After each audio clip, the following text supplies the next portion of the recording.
I'm David King. This is the CollabCast. We're here with Katie Cusack and Rochelle Papian from Root3d. And we're here today. It's your grand opening, or officially, your ribbon cutting. But you've been open for quite some time now. And I think if people haven't heard about Root3d and its mission by now, it's sort of surprising because you've been everywhere. We've been trying, yeah. Yeah, and it feels like a lot of people are just reaching out and very excited about the mission. So can you tell me a little bit about just the last few weeks and what it's been like opening and seeing the mission play out? Yeah, for sure. Thank you for having me, first of all. Thank you for being here. Yeah, it's been really things that we could have never anticipated since opening. We opened 2 months ago. We're in the south end of Albany, and we have a variety of different wellness classes. And a few people, when we picked the location, were a little skeptical about if people were actually going to come to the classes. So we've had exactly the opposite. We've had a lot of people from the community coming, bringing their family members, their grandparents, their kids.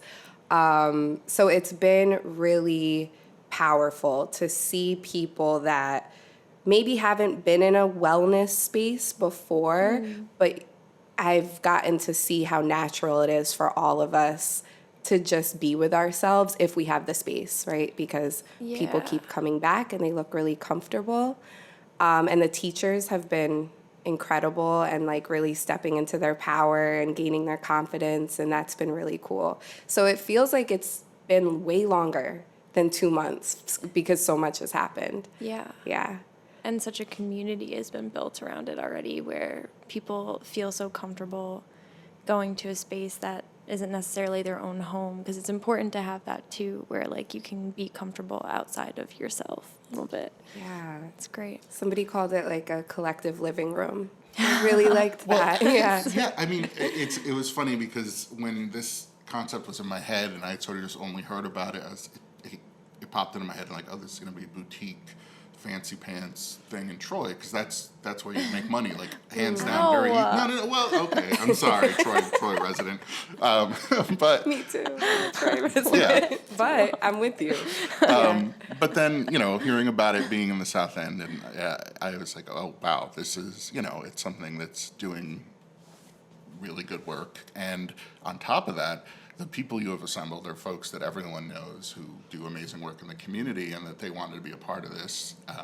It's sort of like this dream team sort of thing where you get these folks that everyone knows for some reason, but they're all doing their specialty. No, it's true. It is like Jordan Taylor Hill with his West African dance and drumming, and Aaron Moore with his acting to release stress, and Corinne Dyer, who does so many different things, but she's actually doing tarot card readings, which is really dope.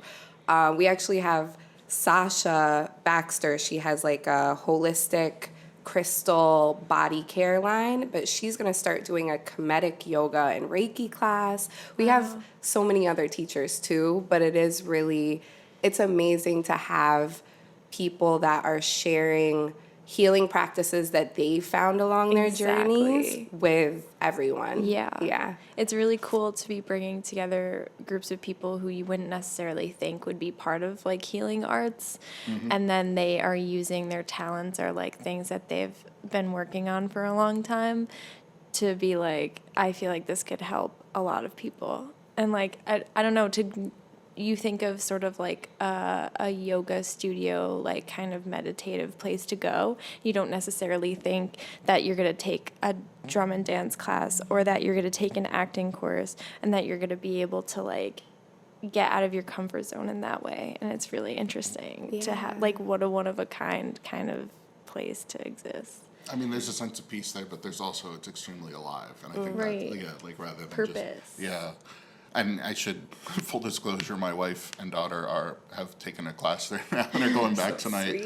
Maybe I'm talking out of turn a little bit here, but my wife grew up with some of yoga and other things, and but never found a place she was comfortable and wanted to go seek out. And I said to her, this might be it early on, and she was extremely skeptical. And I didn't, I'm just like, really, these are like people I know who do amazing things, and I think it's the kind of environment where you might, feel comfortable. And then randomly, I think maybe after seeing more about what you do without my intervention. She's just like, oh, I'm going to yoga. And I'm like, you are? Like, wait, hold on.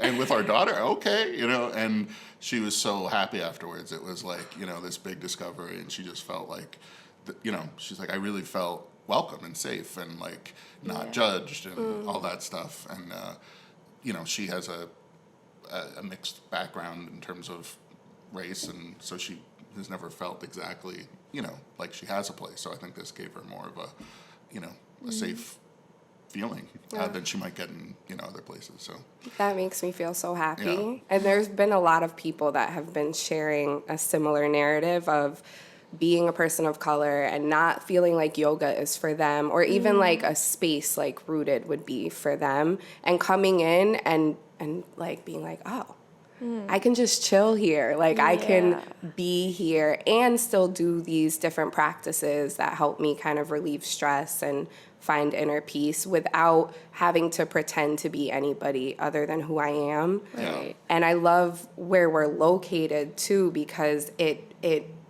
makes it real. Like wellness isn't this segregated, go off in a mountain and you have to be like, essentially what's been marketed as like skinny white women are like yogis, right? But that's not real. Yeah. That's not true. And so I feel like with the location and the people that are coming and the people that are teaching, we're kind of deconstructing that myth. And it feels really good to do that, especially in the South End of Albany. Yeah. It's like taking away that myth of like privilege and that you have to have the means to do something that you essentially should make you feel like you don't need to have anything to experience it.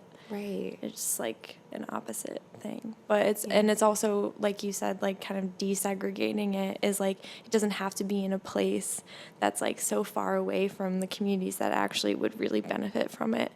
And that I think also having a place in a community like the South End helps other people who want to build similar projects like know that there's a place for them there too. And so then there can be this like building of a community space, and that's really important to like have those kinds of resources for people.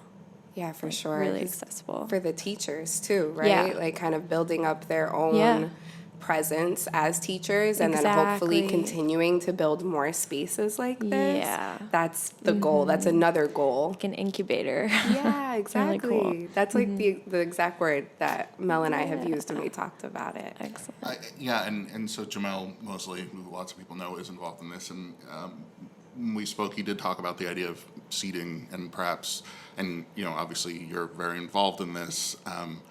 What are your thoughts? I mean, I've covered the South End. It was one of the first places I covered when I started at Metroland years ago, and sort of representatives trying to get attention, and I mean, it's absurd that you've got, on one side of the street, Albany's, financial district, et cetera, and then the other, suddenly it ends, and it's like this forbidden zone or whatever, in terms of development. And do you think having this here, have you felt any sort of outreach from folks or push that this might change things, that this is sort of like a seed that will branch into more, or a welcome mat in some ways? Yeah, I hope so. Yeah. And we've had a few people come in a couple weeks ago. A friend of ours was like, I should open a juice bar on this block. You were like, yes.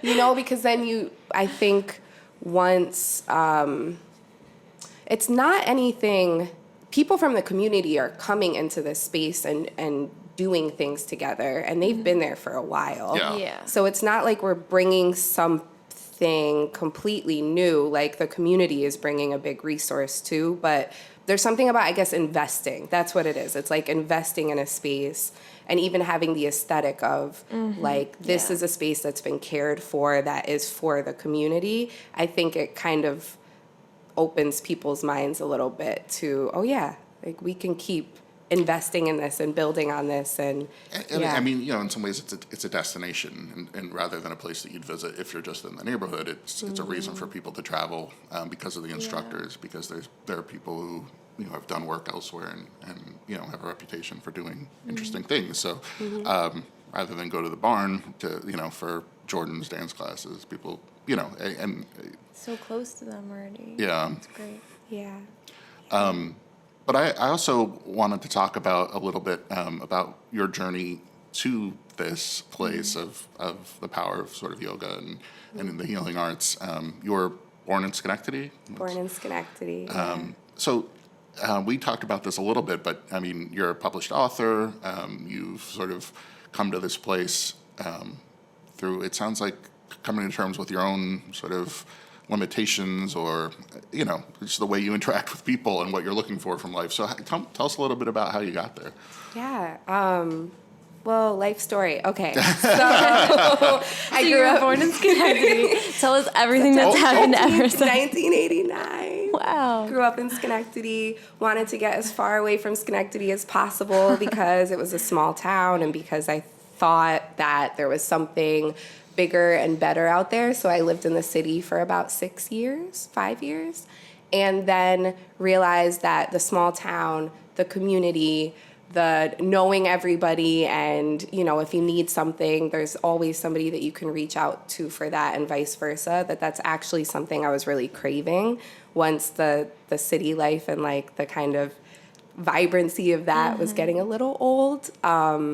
And my family's still up here. So I moved back about 2-3 years ago now. By the time I had moved back, I had had enough experiences, both as a student in yoga classes and as a teacher, to see that there weren't enough Black and brown people in these spaces, and that if they were in certain classes, that they would usually leave right after. That was my experience too.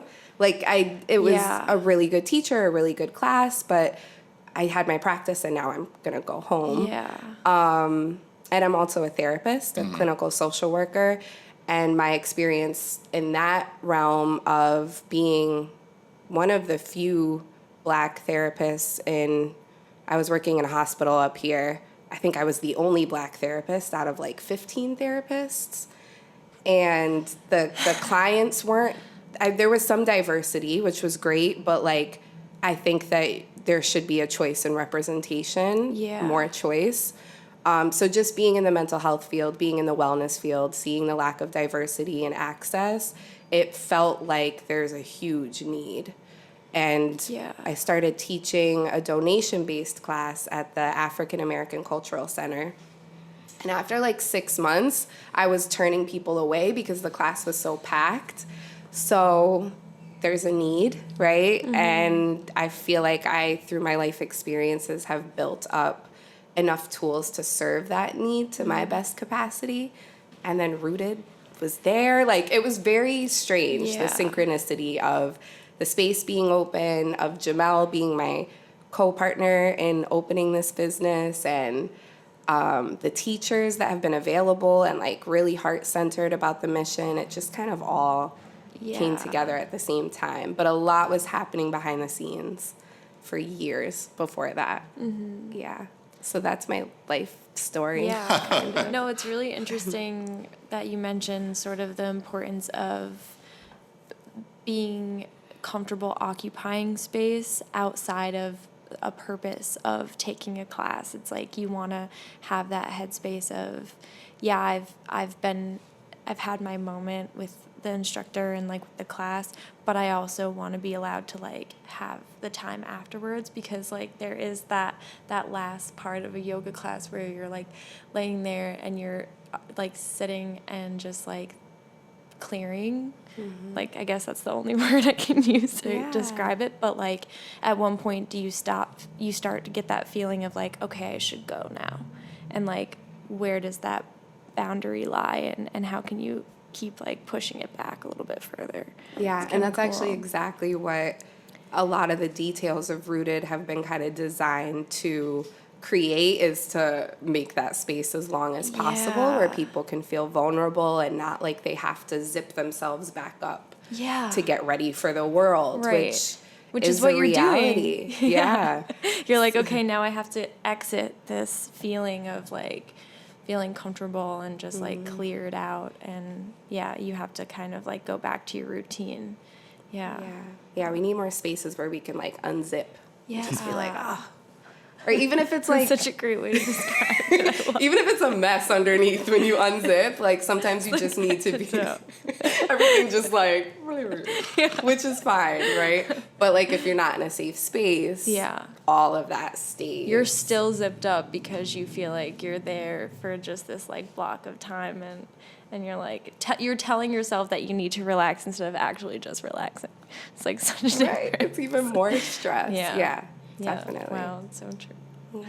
Do you have a suggestion for how folks try out the space, or how they might want to dip their toe in if they're interested but not quite sure what they want? I mean, you have a wide array of things besides yoga, therapy, dance, acting, tarot, crystals. What else am I All forgetting? very important. Reiki. Yeah, Reiki. Okay. Emotional support. Yep. Can I just mention Ashley Whiteside's group? She just started. She's a social worker, and Tuesday evenings at 7:45, she has an open emotional support group where people just come and pay what they can, and it's awesome. So yeah, lots of different options. Mm-hmm. I would say to make it really intuitive and to just pick something that speaks to you, even if you're not sure why. Yeah. And we have a lot of donation-based classes, so people wouldn't have to financially invest yet until they, feel really connected. So come to a pay-what-you-can class, and any classes really show up as you are, so you can't go wrong. See what you like and connect with other people. Yeah.